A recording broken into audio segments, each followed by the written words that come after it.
paz do Senhor para todos. Hoje nós abordaremos um tema muito relevante para o nosso tempo atual, que é as demandas da juventude. Então todos aqui ou são jovens ou já foram jovens. Então todos aqui estão experienciando quais são essas demandas, ou todos já tiveram essa experiência, já viveram essas demandas. Então eu peço a graça de Deus para que Ele me ajude a falar as coisas que eu preciso falar de forma clara, sincera, mas também com sabedoria, porque terão alguns tabus aqui que serão falados, algumas coisas que quase não se ouvem na igreja, mas é de extrema importância que seja falado, que os jovens tenham acesso a essas informações, até para não cair no engano que o mundo oferece. Então, irmãos, é uma lição muito preciosa e todos aqueles que tiverem acesso a essa ministração com certeza serão abençoados pelo Senhor. Amém? A introdução dessa lição diz o seguinte: o jovem faz parte do projeto de Deus, chamado família. Então toda família começa na juventude, começa com o propósito que o jovem coloca no seu coração de montar uma família, de edificar uma casa que seja abençoada pelo Senhor. Então ele sempre fez parte desse projeto. E o único jovem que não participou disso foi Adão, porque Adão já foi formado um homem feito e já com a mulher do lado praticamente. Então ele não precisou namorar, ele não precisou experimentar a solidão muito tempo para depois formar a família dele. Mas todos os outros depois nasceram, crianças cresceram e precisaram passar por esses estágios, que as demandas da juventude propõem a cada um. Amém? Por isso abordaremos as demandas da juventude no contexto pessoal, diga pessoal, espiritual e familiar. Então essas vão ser as vertentes pelas quais essa lição passará. Esses serão os vieses que o autor dessa revista propôs para nós, estudarmos as demandas da juventude no contexto pessoal, espiritual e familiar. No mundo contemporâneo, o mundo contemporâneo, irmãos, é muito diferente do mundo de 20 anos atrás. Eu me lembro que há 20 anos atrás, eu já era um adolescente, o contexto, o cenário era totalmente diferente. Era totalmente diferente. Hoje, eu trabalho ali pertinho do Goiânia Shopping, a 2 minutos, e às vezes eu vou lá na hora de almoço. Você vê lá, irmãos, meninos de 10 anos, 11 anos, namorando assim, como se tivesse 20, 30. Sabe, eles saem lá das escolas, que ficam lá perto, e é uma coisa assombrosa. Você fala, meu Deus, o menino devia estar com uma mamadeira na boca. E está namorando já está namorando em alto estágio. Não é um namorinho assim, pegar na mão e falar assim, meu namoradinho da escola. Não, é namoro mesmo. Certo? Então, o cenário mudou. O mundo contemporâneo é diferente. E com isso, as demandas da juventude também se estreitaram um pouco mais. Por quê? Porque tudo hoje está muito rápido, muito cedo, já foi. Então, irmãos, as demandas da juventude começaram a ser comprimidas de alguma forma por este mundo contemporâneo. Então as demandas que um jovem começava a ter com 18, 20 anos, hoje com 12, 13 ele já está tendo. Por quê? Porque a sociedade impôs isso com as mudanças culturais. Amém? Então nós vamos estudar o contexto pessoal, espiritual e familiar no mundo contemporâneo, tendo como base os princípios da palavra de Deus. Isso é o mais importante para nós, irmãos, a palavra de Deus. Tudo quanto nós formos observar que não se enquadrar na palavra de Deus, para nós não serve. Todas as práticas, todos os ditames que o mundo prega, se não estiver de acordo com a palavra de Deus, para nós não serve, não encaixa conosco. Amém? O item 1 vai falar sobre crises e desafios. Crises e desafios. Quantos aqui concordam comigo que os jovens vivem crises e desafios? Todos aqui já passaram por crises e desafios no tempo de juventude. E eu tenho certeza que todos os jovens aqui também passam por essas crises e por esses desafios. O autor diz o seguinte: a vida é repleta de oportunidades, dramas e desafios. A vida de todos, aqui ninguém está isento disso, né? Desde o mamano ao caducano, a vida vai ter sempre oportunidades, dramas e desafios. Só que os dramas são diferentes. O drama, por exemplo, eu tenho um sobrinho de 6 meses quase. O drama dele, sabe o que é? Quando ele quer mamar. Pronto, está feita a peça teatral. Por quê? Porque ele vive o drama dele. Deu 11 horas ali, não deu nada para ele comer, pronto. Pode esperar ouvir, porque vai ver choro. Então o drama dele já existe. Só que quando ele tiver 10 anos, o drama vai ser outro. Quando ele tiver 15, vai ser outro. E assim vai, uma evolução de dramas e desafios. E é exatamente na juventude que essas facetas da existência apresentam-se de forma mais intensa. É na juventude. É quando a pessoa chega nas encruzilhadas da vida. Quando a pessoa precisa tomar decisões que são relevantes para a vida dela. Quando a pessoa chega num ponto crucial em que ela precisa falar assim: agora eu vou para a direita ou eu vou para a esquerda. Eu prossigo ou eu paro, ou eu retrocedo. Então é na juventude, irmãos, que essas facetas se mostram mais intensas. E aí, nessa fase é preciso sabedoria para tomar a decisão certa, para tomar uma decisão de forma pensada, de forma que vai te levar a um caminho que seja satisfatório para você no seu futuro. É nessa fase, irmãos, que o jovem precisa se apegar a Deus e falar: Deus, me mostra o caminho. Deus, pavimenta aqui a estrada que eu tenho que passar por ela. Como lá Isaías diz, né? Vai adiante de mim, endireitando os caminhos tortuosos, quebrando os ferrolhos de ferro, despedaçando as portas de bronze. Para quê? Para que eu passe pelo caminho exato que o Senhor tem para mim. Porque senão eu vou trocar os pés pelas mãos e aí eu vou ter uma dura colheita. Por quê? Porque é na juventude que essa fase se mostra tão intensa. A sociedade e até mesmo a família cobram do jovem uma definição em diversas áreas da vida. A sociedade impõe, irmãos. Chega um determinado tempo que eles começam a cobrar de você. Falou: e aí, você já decidiu? Que curso você vai fazer? Já decidiu? Ninguém se vai casar, já decidiu? Que profissão você vai seguir? E o mundo começa a cobrar, e a família começa a falar: gente, ó, agiliza aí que o sistema é bruto. Eu preciso que você defina a sua vida. Aí o mundo começa a cobrar isso. Isso se torna um peso para o jovem. Aí eu coloquei o texto aqui de Joel 3,14, que é a maneira como nós podemos ver os jovens nessas encruzilhadas da vida. Multidões, multidões, no vale da decisão, pois o dia do Senhor está próximo, no vale da decisão. Então quando você olha para os jovens, irmãos, nós estávamos no congresso da Almadeco há um mês atrás, tinha lá 15 mil jovens, todos eles numa encruzilhada para decidir alguma coisa na vida, todos. Não tinha um lá que falava assim: não, eu estou com a vida resolvida. Não, todos estavam lá, multidão, todos no vale da decisão, precisando olhar e escolher o melhor caminho para seguir. E aí, irmãos, quando o jovem é do mundo, qualquer coisa que ele decidir, para ele está passando de bom. Mas quando o jovem é da igreja, quando o jovem é crente, quando o jovem é temente a Deus, ele não vai decidir por si mesmo. Ele vai esperar em Deus, ele vai colocar o projeto dele na mão de Deus, o propósito dele, todas as aspirações que ele tem nas mãos de Deus, para que Deus seja aquele quem vai discernir para ele qual o melhor caminho a seguir. Então, os jovens, todos os jovens, estão como multidões no vale da decisão. E aí, é simples de resolver. Decidiu certo, vida e paz. Decidiu errado, tribulação. Por quê? Porque as nossas decisões determinam o nosso futuro. As nossas decisões de hoje vão determinar e impactar o nosso futuro a médio e longo prazo. Então nós precisamos ter sabedoria nessa fase. Olha, eu coloquei algumas decisões cruciais que o jovem precisa tomar. Decisão ministerial. O jovem precisa definir o ministério, ele precisa buscar de Deus qual é a vocação dele para a igreja, na casa do Senhor. Há 2 quartas-feiras eu ministrei sobre isso. É Deus quem dá o chamado para você.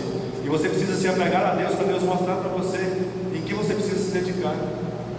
Porque não adianta nada eu começar a fazer coisa ao léu aqui e começar a dar soco no vento, igual o Paulo fala: olha, eu não faço coisa errada não. Eu faço a coisa certinha que precisa ser feita. Para quê? Para não desperdiçar energia, não fazer coisa e perder tempo depois. Então, irmãos, o jovem precisa definir o seu ministério, o jovem precisa definir os seus estudos. Quantas noites o jovem precisa dedicar de estudos? Quanto tempo ele precisa empreender esforço ali, para adquirir conhecimento, para propor para a sua própria vida algum crescimento? É dedicação aos estudos, escolher a profissão. Escolher a profissão. Eu acho interessante, eu não escolhi minha profissão, acho que foi ela que me escolheu, irmãos. E às vezes eu fico assim e falo, Deus, me muda de rumo, tem dó. Porque quando eu tinha 13 anos, o Marcos Paulo, pastor Marcos Paulo, ele me chamou para vender coco na feira para ele. E eu falei, pronto, beleza. Ele foi lá, conversou com a minha mãe e falou, ele vai trabalhar na feira vender coco, o rei do coco verde. Vai só pegar ali, tirar a tampa do coco, pôr o canudinho, receber e dar o troco, só isso. E beleza, foi combinado. Ia começar no domingo. Na quinta-feira eu estava jogando bola na porta da casa do Rubão.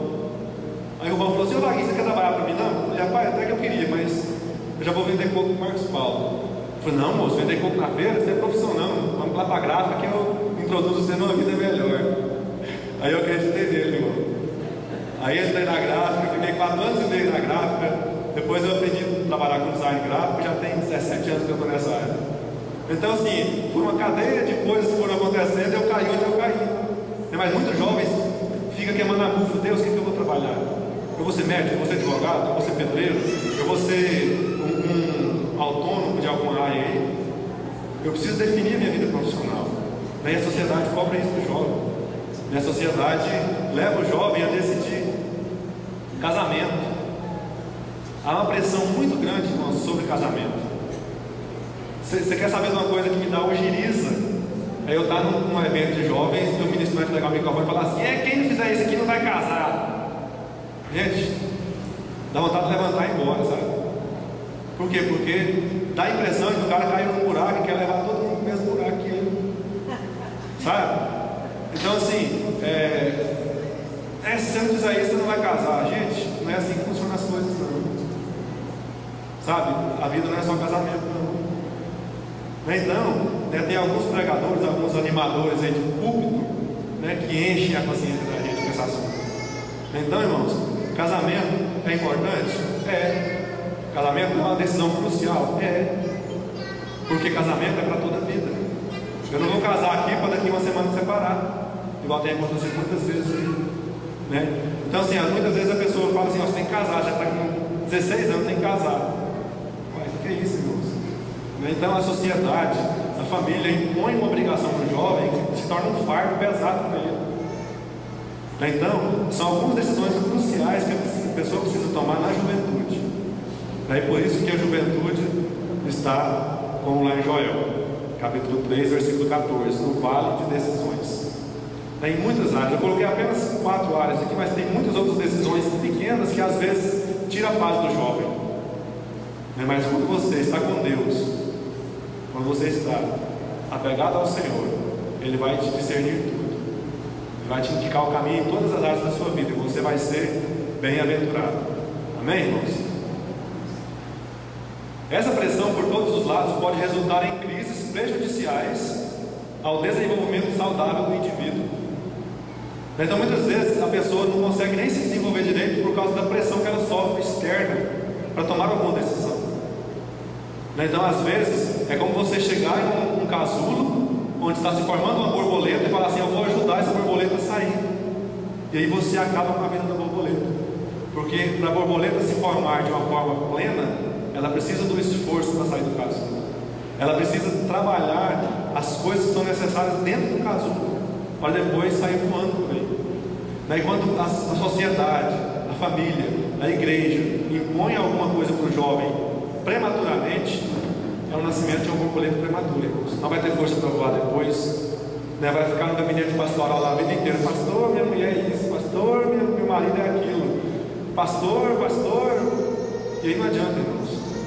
Vai ser prejudicial, vai se tornar um fardo mais pesado ainda. Então, irmãos, vamos orar pelos nossos jovens. Você que é jovem, coloque seus planos, seus propósitos diante de Deus, para que Deus pegue pela sua mão e te diga assim, não temas, porque eu te ajudo.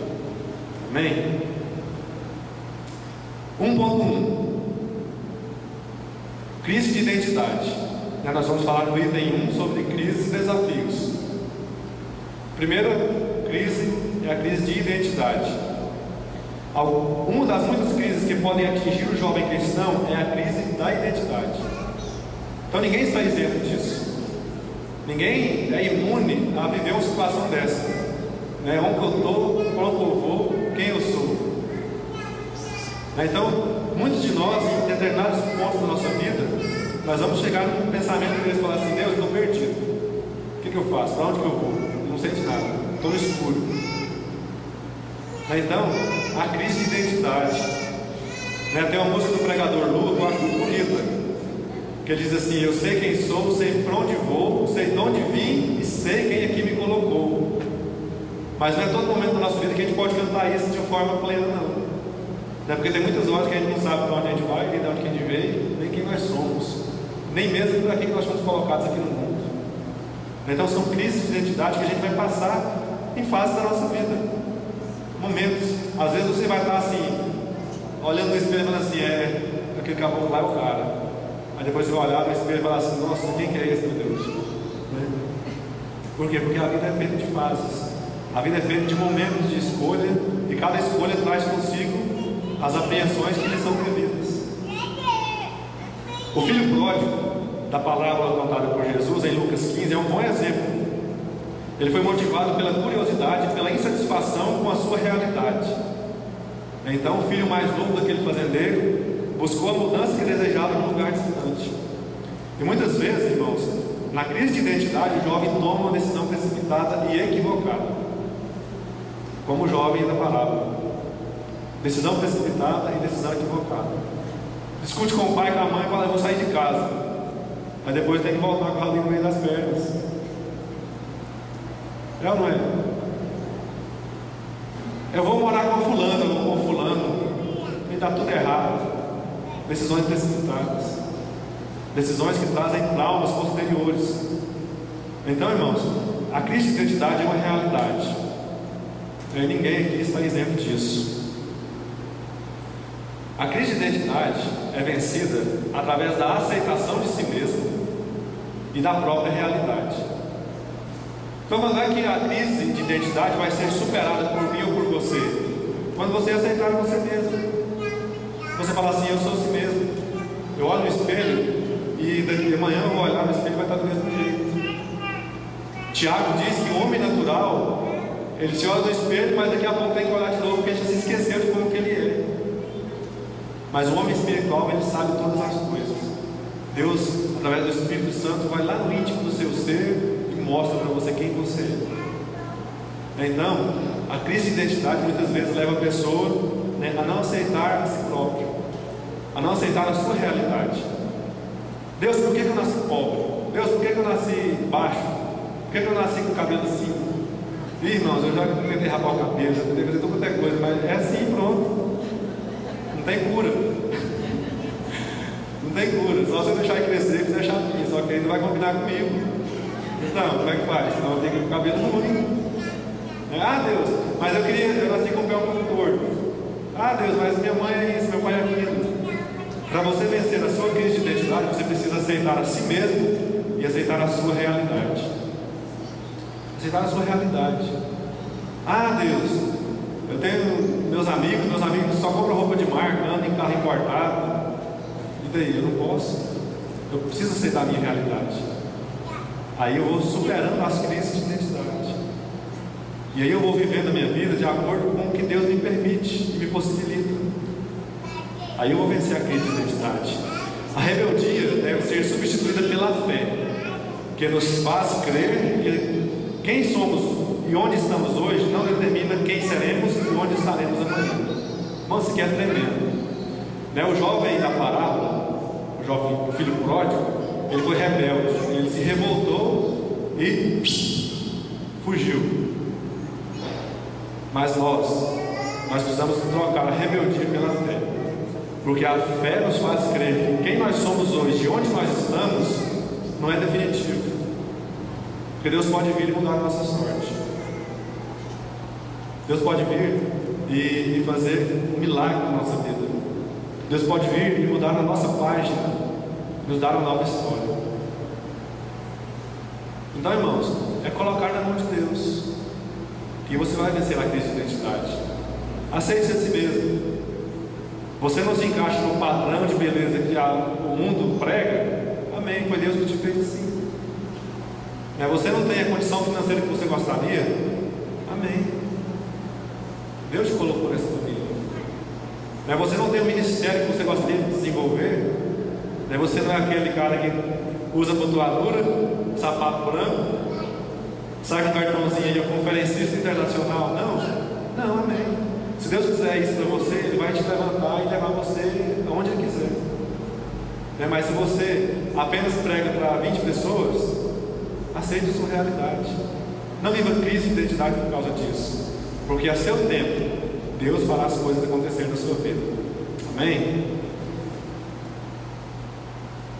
José é um exemplo de jovem que não perdeu a identidade nem a essência.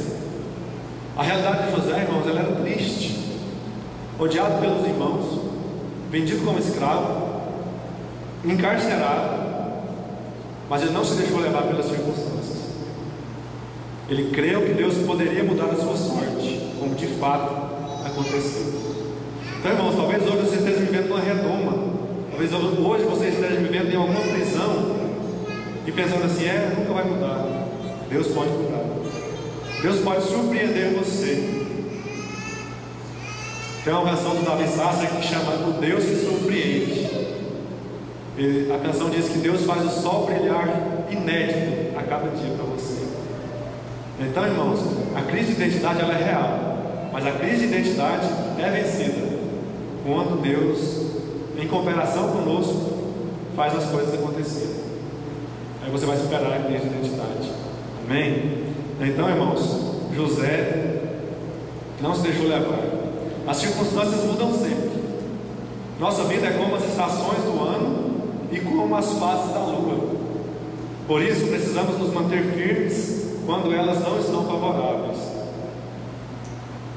Então muitas vezes você vai estar com uma lua crescente, e algumas vezes você vai estar com uma lua minguante.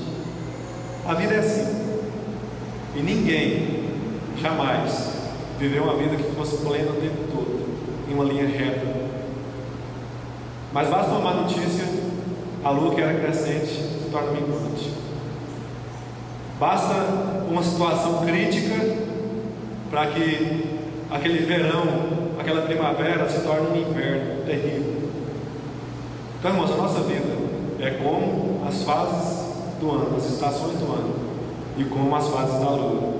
Mas nós precisamos estar firmes quando o inverno chegar. Amém? Quantos aqui pensam em casar? Eu lembro quando o pastor pregou no ministério, no casamento da Leila e do João Roberto. O inverno passou. Eu amo meu pastor, as palavras dele assim, de 10 anos atrás estão todas na minha mente aqui, vivas. O inverno passou, agora é hora de soltar as raposas. Então, irmãos, são coisas tremendas que a gente ouve e nunca sai da nossa cabeça, certo? Então talvez hoje você esteja vivendo uma fase de inverno na sua vida, mas o inverno vai passar, e o sol vai brilhar, e a primavera vai chegar, e a sua crise de identidade vai ser sanada pelo Senhor. Aí Deus vai te dar o melhor da terra. Quantos creem nisso? Diga amém. Amém. 1.2. Uma crise que o jovem pode enfrentar: baixa autoestima. A autoestima é o conceito que a pessoa tem de si mesma. Então olha lá, eu coloquei a imagem de um gatinho olhando no espelho e vendo um leão. O gatinho tem autoestima. O bichinho ali é poderoso, certo? Então a autoestima é a visão que a pessoa tem de si mesma, é como ela se vê. Uma pessoa com autoestima saudável se ama, se respeita, se aceita, se valoriza, se acha digna. Mas infelizmente não são todos que têm autoestima que seja saudável. Aí as crises vêm. Aí você é um leão, olha no espelho e vê um gatinho. Por quê? Porque a baixa autoestima é o sentimento oposto. A baixa autoestima, quem possui está sempre para baixo. Nunca sai do lugar. Por quê? Porque não acredita em si mesmo. Eu conheço muita gente que é assim.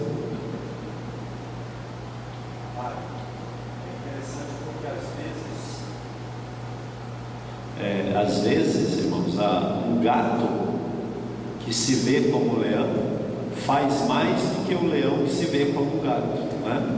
Porque o leão que tem uma baixa autoestima, ele se anula, se aniquila, né? E o gatinho que acha que é leão, ele vai onde ele ir, né? Ele tem ousadia. É isso aí, irmãos. Então, uma das orações que eu mais fiz e ainda faço na minha vida, eu falo assim: Deus, me ajude a me enxergar como o Senhor me enxerga. Porque se eu for pela minha visão, não vai, irmãos. Não adianta. Então, Deus, me ajuda a me enxergar como o Senhor me enxerga. Me ajude a me ver como o Senhor me vê. E aí Deus vai fazer a obra. Deus vai fazendo. Então, alguns problemas causados pela baixa autoestima. Problemas com a própria aparência. Se acha incapaz, não tenta nada e perde oportunidades incríveis. Então, você já viu falar assim: a banda já passou? Então, muitos jovens vão dar corda, a banda já passou. Então, irmãos, perde muitas oportunidades de negócios.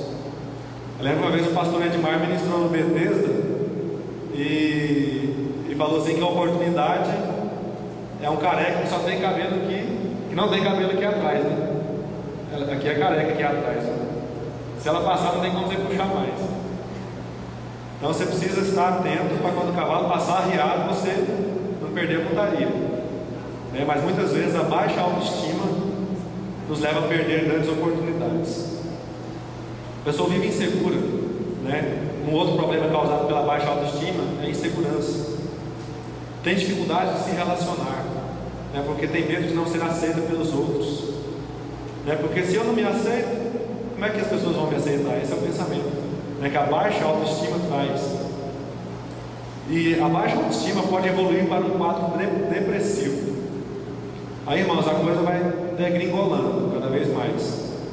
A coisa vai piorando, o quadro vai se tornando mais grave. E aí é só intervenção divina mesmo. Então, irmãos, você que tem baixa autoestima, que sofre desses males que foram citados aqui, ou de algum outro que não está elencado no que foi passado, ore e fala: Deus, muda minha vida, muda minha sorte, preciso de um milagre. Aí Deus vai fazer esse milagre, porque Deus é fiel. Amém? O diabo planta sofismas em nossos pensamentos para impedir nosso crescimento. E o que é sofisma? Sofisma é uma mentira que a pessoa tem para si como verdade. Aí o diabo vem com um monte de mentiras na sua cabeça, você abraça essas mentiras e fala assim: essa é a minha vida, essa é a minha verdade. E aí, irmãos, aí o seu crescimento é prejudicado.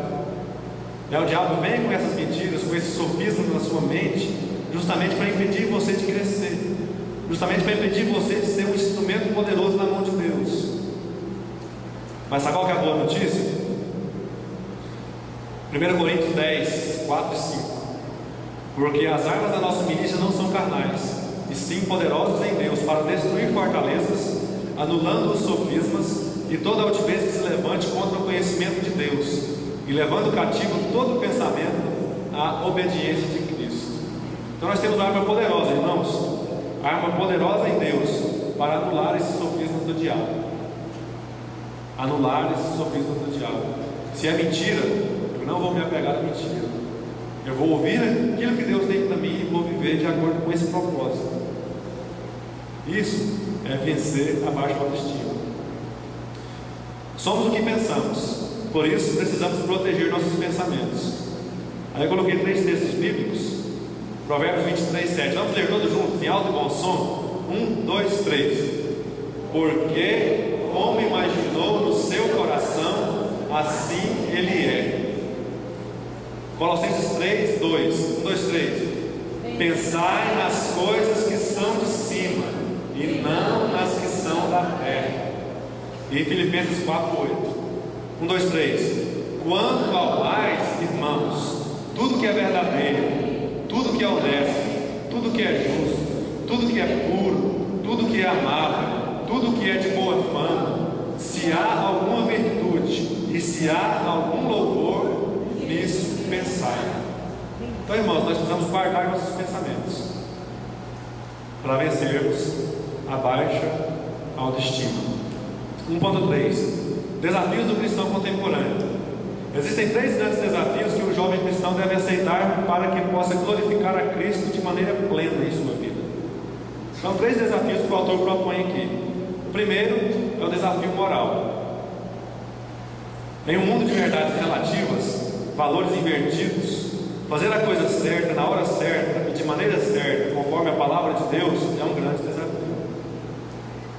Aqui, irmãos, nós vamos entrar em choque direto, colisão frontal com o mundo. É colisão frontal mesmo. Porque quando você fala, você faz as coisas conforme os princípios divinos, o mundo pula lá em cima. Essa semana mesmo, não sei se coincidentemente ou provisão divina, lá no departamento de marketing da EPOG, onde eu trabalho, nós estávamos discutindo sobre isso, sobre a liberdade sexual. E aí as meninas falam, mas a mulher pode fazer o que ela quiser, na hora que ela quiser, do jeito que ela quiser. Eu falei assim, depende do conceito que ela tem de si mesma, né? Porque se você está na faculdade, você fala assim, olha, eu ainda sou virgem, as pessoas assustam com isso. As pessoas falam assim, você está louca? Essa é a reação, irmãos. Só depois do casamento. Rapaz, mas onde é que você vai com isso? Com essa ideia doida sua? Você está maluco? Por quê? Porque fazer as coisas certas da maneira de Deus causa assunto na sociedade. Hoje os valores estão totalmente invertidos. Filipenses 2,15 diz assim: para que venham a tornar-se puros, irrepreensíveis, filhos de Deus inculpáveis no meio de uma geração corrompida e depravada, na qual vocês brilham como estrelas no universo. Então, irmãos, é no meio dessa geração mesmo que a nossa luz vai precisar brilhar. É nesse momento mesmo que eu não vou poder arredar meu pé quando a pessoa vier me afrontar por causa das minhas convicções. Quando a pessoa quiser impor sobre a minha vida conceitos errados que a sociedade vive, aí sim eu vou precisar ser irrepreensível diante de Deus e brilhar como uma estrela do universo. Segundo desafio, o desafio intelectual. Muita gente ainda pensa que o Evangelho é para ignorantes, sem estudo e desprovida de informação. Nossa geração deve provar que eles estão enganados. Deus quer contar com jovens capacitados, qualificados e íntegros em todas as esferas da sociedade. Irmãos, o mundo mudou tanto, mas tanto, que até a igreja mudou também, em relação a esse tipo de coisa. Antigamente, na Assembleia de Deus, você não tinha pastores que eram formados. O pastor, ele trabalhava na roça, iletrado, mas cheio do Espírito Santo, graças a Deus por isso, e dirigia a congregação, irmãos. Eu lembro quando nós mudamos para a Trindade, já tem 25 anos, né, mãe? 25 anos que nós mudamos para a Trindade. O estacionamento dessa igreja aqui era só bicicleta, Brasília e Fusca. Bicicleta, Brasília e Fusca. Cavalo ali, estacionado na porta da igreja. Hoje, irmãos, não cabe carro aqui nas redondezas da igreja. Antes você olhava para o templo, só havia pessoas que tinham primeira série, quarta série. Hoje nós temos advogados, médicos, dentistas, empreendedores. Então a sociedade mudou muito. E o jovem, para que ele obtenha espaço, ele precisa se capacitar. Um jovem hoje que não tem uma faculdade, no mercado de trabalho ele está perdido. Perdido. Ele vai precisar contar muito com a graça de Deus para se colocar.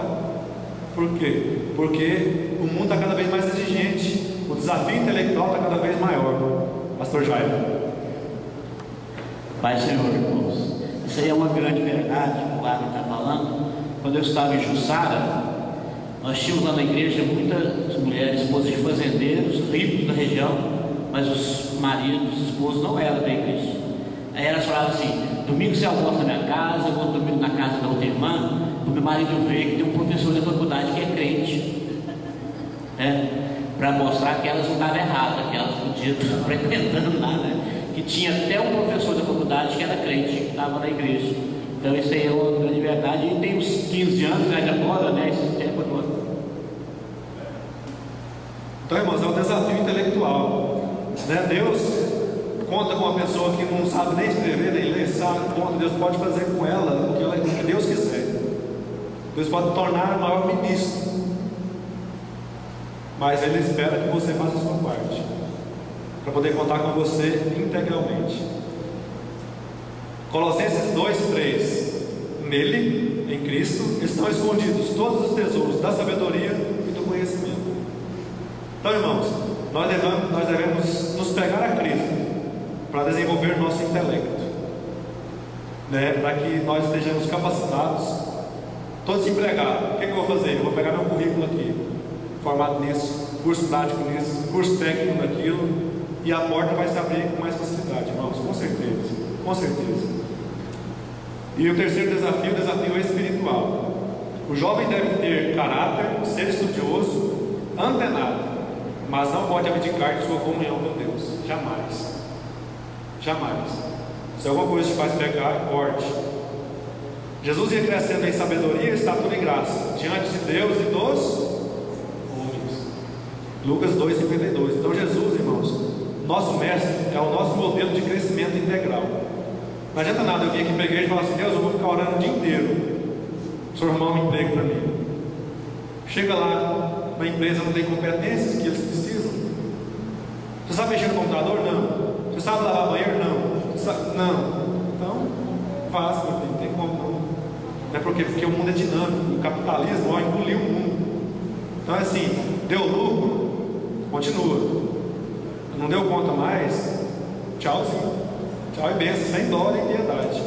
Então, irmãos, com essa crise que nós estamos ainda, se torna mais difícil. Mas Deus é poderoso, irmãos. Lá na verdade aplicada, Deus é poderosamente capaz de fazer aquilo que é o nosso anseio. Amém? Exemplos de jovens que venceram. Desafio moral. José lá no Egito. Ele venceu o desafio moral. Venceu. Desafio intelectual. Os jovens Daniel, Sadraque, Mesaque e Abednego na Babilônia. A Bíblia diz que eles eram os mais inteligentes da corte. E eram crentes. Então quer dizer que ser crente não é sinal de burrice, não. Viu? É muito contrário. É o princípio da sabedoria. E o terceiro desafio espiritual é Esther na Pérsia. Esther, mesmo correndo risco de ser morta, ela falou assim: olha, eu sou judia, sou serva de Deus. E é isso mesmo, rei, jeito. Item 2. O papel do jovem cristão na família. Enquanto não forma seu próprio lar, a grande maioria dos jovens mora com os pais, e isso implica em assumir algumas responsabilidades. Vou passar bem rapidinho isso aqui, porque o item 3 vai ser mais interessante para nós. Esse princípio 2.1 é honrar os pais, e é o primeiro princípio. Ele deve ser preservado do nascimento até o fim da vida.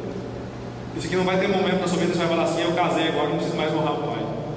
Desde que você nasceu até o dia que você morrer, se os seus pais estiverem vivos ainda, honre seus pais, né? Honrar os pais é o primeiro mandamento com promessa.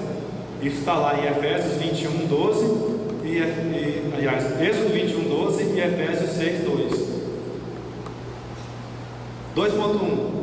Honrar teu pai e tua mãe, né? É um mandamento que não foi feito só quando eles foram legais com você, né? E também não foi assim: honra teu pai e tua mãe quando eles estiverem com a razão.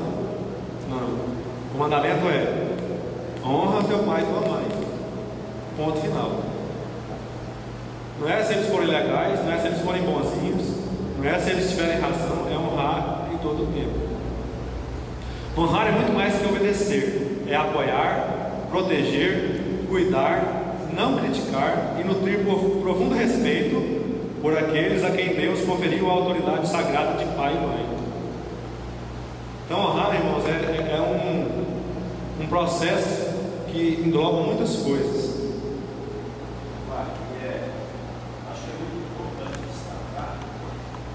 É importante destacar, irmãos, que o mandamento não é honre os bons pais. Honre os pais. Não importa o legado, os transtornos, é pai, é mãe, tem que ser honrado.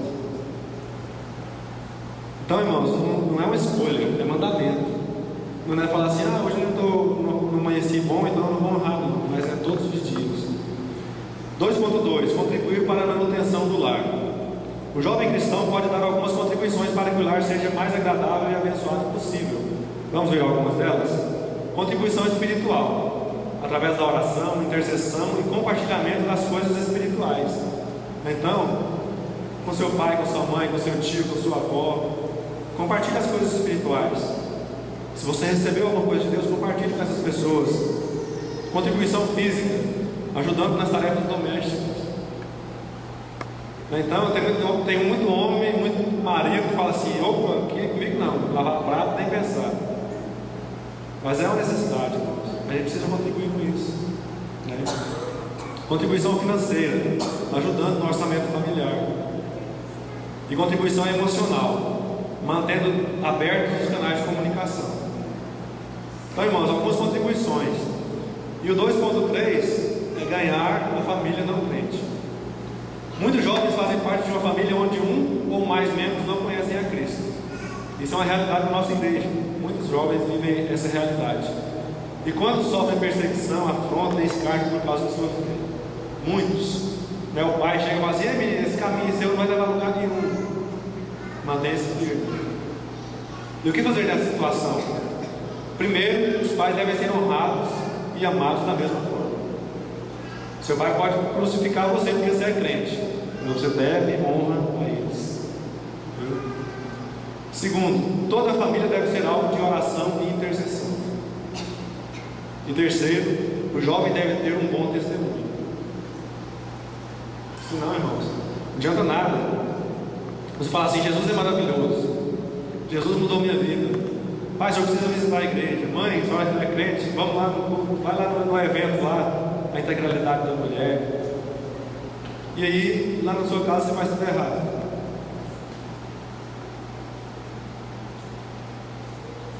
O jovem crente, as palavras dele têm que ser encaixadas nos seus atos, né? Tem que ser tem que ter coerência no que ele fala e no que ele faz, porque ele assim vai ganhar a família dele. E o item 3, o preparo para construir uma família. Então, irmãos, Jesus um dia falou assim: pode um construtor algum dia lançar a mão de um prédio sem fazer as contas de quanto é que ele vai gastar? Vamos construir um prédio aqui de 10 andares. Quanto é que você tem? 10 mil? Não, 10 mil não dá nem para você contratar os ferramentas primeiro. Então não começa não. Pode um rei sair para a guerra sem saber se o exército dele vai quem venceu ou não? Irmãos, nós temos uma história na Bíblia quando Josué perdeu a batalha para Ai. Uma cidadezinha, irmãos, pequenininha. Ele falou assim: não, vou mandar só 3 mil. Irmãos, 35 morreram e o resto voltou correndo. Por quê? Porque não fez as contas. Se você não fizer as contas para formar uma família, você vai ter que bater retirado no meio. Isso não é o que Deus quer e nem o que você quer. Então, irmãos, o preparo para construir uma família, você precisa se preparar, senão a construção não será feita. O casamento não é uma obrigação, é uma opção. Pode ser que alguém queira optar por viver solteiro, mas tantos que desejam se casar quanto os que desejam permanecer solteiros precisam ter a motivação e a preparação adequada. Tem que preparar para tudo, irmãos. É igual jogador de futebol, né? Eu quero entrar no campo. Se o cara quiser que eu jogue no meio de campo, eu jogo, no ataque eu jogo. Tem que estar preparado. Então, irmãos, para preparar uma família, para construir, tem que ter preparação.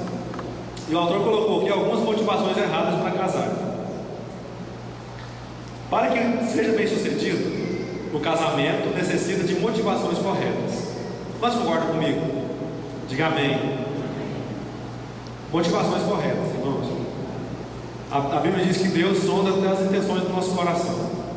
Então, se você está ávido por constituir uma família, mas as suas motivações não estão corretas, ore a Deus, fala: Deus, muda o meu coração primeiro, para depois me conceder a graça de ter uma família. Porque se você começar com motivação errada, com certeza vai dar errado. Por quê? Porque a Bíblia diz que se a semente for santa, todo o resto será santo. Mas se você propor o casamento apenas por alguns motivos que nós vamos falar aqui, você está correndo um sério risco de se dar mal. Amém? E aqui eu vou falar algumas coisas. Se o pastor achar que eu estou falando demais, o pastor pode puxar o paletó. Então vamos lá, algumas motivações erradas para casar. Temos alguns motivos pelos quais as pessoas não devem casar. Diga assim: não devem casar. O primeiro motivo: para sair da casa dos pais, pois querem liberdade. Irmãos, às vezes fala assim: eu não aguento mais meu pai e minha mãe buzinando aqui no meu ouvido, eu vou casar para sair de casa e me libertar desse fardo. Aí você casa com uma pessoa ciumenta, daquelas assim de... E aí, como é que fica? Irmãos, a Bíblia diz que o amor é forte como a morte, está em Cantares 6. Mas o ciúme é mais duro do que uma sepultura. O amor é forte como a morte, e o ciúme é duro como a sepultura. E o que tem de homens e o que tem de mulheres escravizados pelo ciúme do seu companheiro ou companheira não está no gibi. Não está no gibi. Eles falam: vou me libertar do meu pai e da minha mãe. Aí você pega uma cruz muito mais pesada. Aí você pega uma cruz que você vai ter que carregar o resto da sua vida suportando aquele peso. Por quê, irmãos? Porque a motivação está errada. A motivação está errada. O ciúme é bom? É. O ciúme demonstra amor, mas quando ele é na medida certa, quando ele é exercido de uma maneira sábia, aí sim. Aí quando chegar em casa lá depois da cena de ciúme, fala assim: amor, eu te amo, tá tudo bem, né? Tá tudo bem. Mas quando é aquele ciúme doentio, aquele ciúme que castiga, que deteriora a relação, irmãos, ninguém merece. É muito melhor estar com 80 anos na casa do pai e da mãe. Muito melhor. Muito, ó. Anos luz melhor do que pegar uma encrenca para viver. Certo? Então, para sair da casa dos pais, isso não é uma motivação certa para casar. Não é. Você pode estar muito mal. E tem dois aqui. A segunda motivação errada para casar: para ser feliz. Não casa para ser feliz, não, irmão. O casamento só acrescenta felicidade para quem já é feliz antes de se casar. Então assim, o pastor Cláudio Duarte, ele fala assim: irmão, e você quer casar? Você tem que olhar para você mesmo. Você tem que estar transbordando de felicidade. Tão feliz que você fala assim: eu posso perder um pouquinho dessa felicidade. Aí vai em casa. Eu estou tão feliz, mas eu sou tão feliz que eu posso perder um pouco dessa felicidade. Então vai lá em casa. Certo? Então, irmãos, você tem que ser feliz. Você tem que ter superado os seus traumas, né? Então, irmãos, seja feliz antes de casar. Contente-se primeiro com a vida de solteiro. Seja fiel no pouco, e Deus vai te colocar sobre o muito. Certo? Então, muita gente fala assim: eu vou casar porque eu estou triste. Irmãos, você vai amargar a vida de alguém. Jovem, você não é satisfeito com você mesmo? Então não se torne um fardo na vida de outra pessoa. Busque em Deus primeiro contentamento consigo mesmo. Busque viver uma felicidade plena em Deus, para depois você se aliançar com alguém. Porque senão, irmãos, a motivação vai estar errada. A motivação vai estar errada. Terceiro motivo: para poderem fazer sexo sem pecar. Muito jovem quer casar, irmãos, para fazer sexo. Aí o autor coloca que casamento é muito mais do que sexo. E eu fiz algumas pesquisas. Mais de 51% dos casais brasileiros não são satisfeitos com a sua vida sexual. Então, irmãos, se você quer casar só por causa do sexo, tem um barco furado ali na frente esperando. Se a motivação para você se casar é o sexo, você vai entrar num barco furado. E aqui eu coloquei uma imagem Quem conhece esse camarada aqui? Rolando Lero. É o Rolando Lero, da escolinha do professor Raimundo. Porque, irmãos, eu quero compartilhar com vocês algumas coisas aqui que são muito sérias, né? Às vezes a gente até ri da história, mas é muito sério, né? O pastor, uma vez aqui, quando foi abordado o tema, ele falou assim: irmãos, tem gente que não tem libido. Então, se não tem libido, não case, para desgraçar a vida de outro. Não case. E tem algumas experiências, algumas histórias que a gente ouve, né? Já teve obreiro aqui da igreja, que conversou comigo sobre isso. Falou: Wagner, a minha mulher, sabe, não tem jeito, sabe? E o jovem precisa ouvir isso, né, pastor? Se eu estiver falando demais, o senhor pode falar, certo? Por quê, irmãos?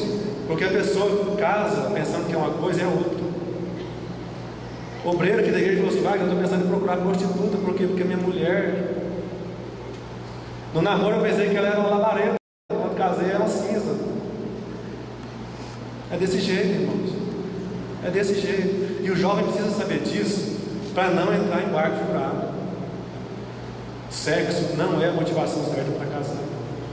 Sexo não é a motivação certa para casar. Cursando a disciplina de aconselhamento pastoral lá na faculdade, a gente compartilhava muitas coisas.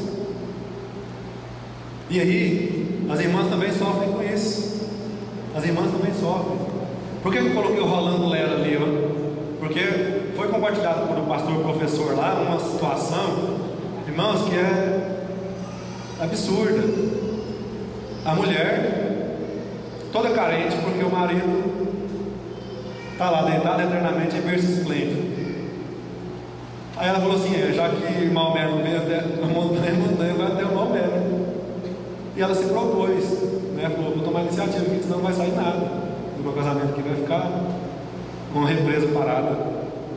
Aí o professor disse que essa mulher foi lá, comprou um lingerie, né? Preparou flores, velas, jantar, sentou no sofá toda insinuosa assim. O marido entrou em casa, disse: a mulher converte. Irmãos, talvez, jovem, você está rindo aí, mas isso pode acontecer com você. Não ora não para você ver. A mulher está lá 6 meses, 3 meses, o marido nem olha para ela. Aí por que eu coloquei o Rolando Lero? Porque o Rolando Lero fala assim: captei a sua mensagem, amado mestre. Mas tem muita gente que não capta a mensagem. A mulher lá, jantar à luz de velas, e o marido chega e fala assim: converte. É a mulher dele, irmãos.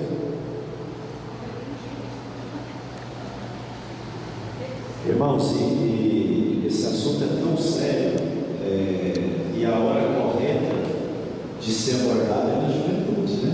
Não seria bom se todos os jovens estivessem aqui, porque nós temos história na igreja ao longo desses anos de aconselhamento de famílias destruídas, porque as expectativas não são atendidas, não é?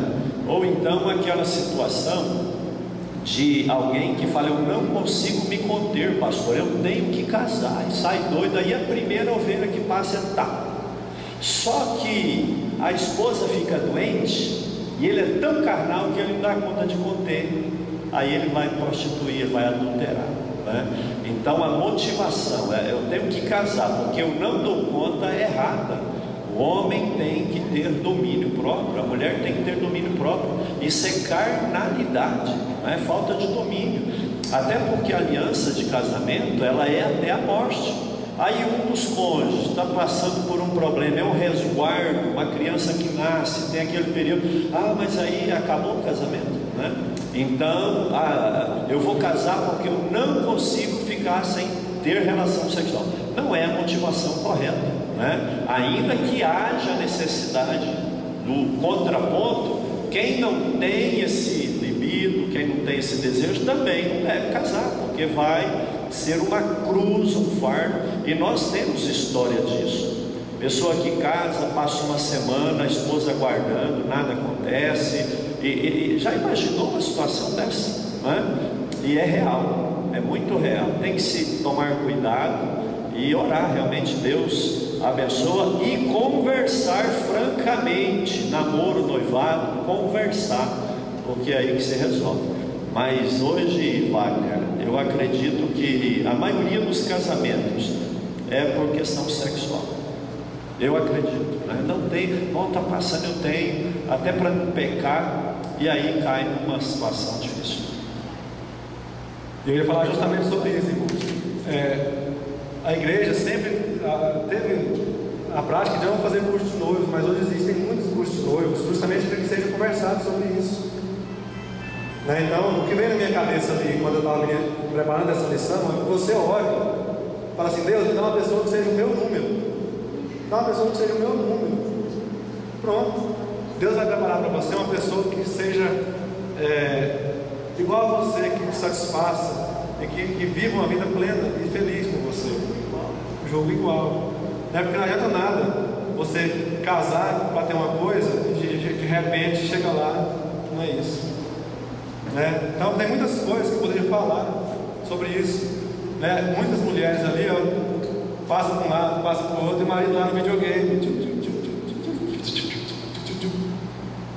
Talvez a mulher não casou pensando nisso, irmãos, mas é uma realidade triste que acontece. E você que é solteiro precisa saber que você pode ser acometido por isso. Talvez você case e pense que é uma coisa e não é. Então não adianta nada, né? Se você é um cachorro que está na porta do açougue, beleza, eu não posso ir lá e pegar. Mas se você for o dono do açougue e não puder pegar também a carne, aí a situação fica mais complicada. Aí muda de figura. Então, irmãos, captei. Olhe para que Deus tem uma pessoa que capte a mensagem. Amém? Quarta motivação errada para casar: por causa da pressão da sociedade e da família, por interesses materiais e egoístas. Isso aqui já foi muito mencionado. Por achar que está passando da idade, bate aquela aflição. Por exemplo, eu já passei da idade. Eu passei faz 10 anos. Porque está todo mundo casando. Está todo mundo casando. Se fosse eu tinha casado, porque meus amigos quase tudo já casou. Meus amigos de 10 anos aqui da igreja, quase todo mundo já casou. Então, não é uma motivação. Todo mundo está casando, eu vou casar. Não. Se todo mundo quiser pular numa fossa, eu vou pular? Não, também não. Terceiro, por causa de visões, revelações e profecias. Irmãos do céu, teve uma época, assim, a vida da gente é feita de ciclos, né? Eu já falei isso aqui. Né? Já teve tempos aqui na igreja que eu já fui muito mais ativo do que eu sou hoje, mas eu entendo que hoje o tempo de Deus para mim é que eu esteja um pouco mais, né, no fundo da estante. Mas eu era líder de jovens, líder de equipe de louvor, líder de grupo familiar, líder de recepção, líder de um monte de coisa. Aí as pessoas olhavam para mim e falavam assim: nossa, é um bom partido. Pensava, né? Aí uma vez a mãe de uma moça chegou em mim, num evento de jovens, sentou do meu lado e falou assim: Deus me mostrou que você vai casar com a minha filha. Aí eu só bati no ombro dela e falei assim: amém, irmão, Deus mostrou que eu vou casar algum dia. Ele mostrar para mim. Né? E aí a menina já casou, já mudou, já foi morar debaixo do parador, como diz por aí. Então, irmãos, não vá nessa de profecia. Vá no que Deus põe no seu coração. Vá no que Deus põe no seu coração. Amém? Visão e revelação e profecia pode ser da carne, pode ser do diabo. Então busque o discernimento de Deus para não cair no laço do inimigo. Motivações corretas. Se há motivações corretas, há também motivações certas. E eu vou só ler essas motivações para que nós encerremos. Primeiro, quero casar pois amo essa pessoa. Lembrando que o amor é muito mais do que sentimento, é comportamento, comprometimento, atitude e ação. Então, o primeiro fator motivador do casamento tem que ser o amor. Ainda que eu fale a língua dos homens e dos anjos, se não tiver amor, serei como um sino que ressoa ou como um prato que retira. Eu até pensei em pegar um prato da bateria e ficar aqui 30 segundos batendo nele assim, para ver se você aguenta 30 segundos. Wagner, para de bater nesse prato que já não aguenta 10 segundos. Se você casar sem amor, vai ter que aguentar 30 anos, 40 anos, 50 anos. Um prato suando na sua cabeça, né? A vida inteira. Porque se não tiver amor, é como um sino que soa, como um prato que tira. A paixão passa, o amor fica. A paixão é como um furacão. Vem, passa logo e geralmente deixa grandes marcas. essa frase é de um pensador aí, chamado Wagner Flávio. O amor é como uma brisa, suave, perene, que traz a sensação de bem-estar. Então eu estou apaixonado, vou casar. A paixão passa, como um furacão, rápido, que deixa marcas profundas. Mas o amor é como a brisa, suave, perene, e traz a sensação de bem-estar. Segundo, quero casar para fazer o outro feliz. Ao contrário da motivação egoísta, deve-se pensar na pessoa amada em primeiro lugar. E por último, quero casar com o meu ou a minha melhor amiga. Casamento, irmãos, é amor e amizade. Eu coloquei uma frase que eu achei interessante. Durante o namoro deve ser construído um vínculo de cumplicidade e companheirismo, que se estenda até o fim. E o fim só deve vir com o fim da vida de um dos cônjuges. Então, irmãos, é quando o pastor falou ali, teve um acidente, a pessoa vai ficar 6 meses. E aí? É minha amiga, é meu amigo. Não é só carne, um pedaço de carne ali para mim. É amigo, é amor. Então, irmãos, tem que ter a motivação correta, senão não vai. E o terceiro, preparando para o casamento. Muitos jovens querem achar a pessoa certa, mas não se preocupam em ser a pessoa certa. Isso aqui é muito sério.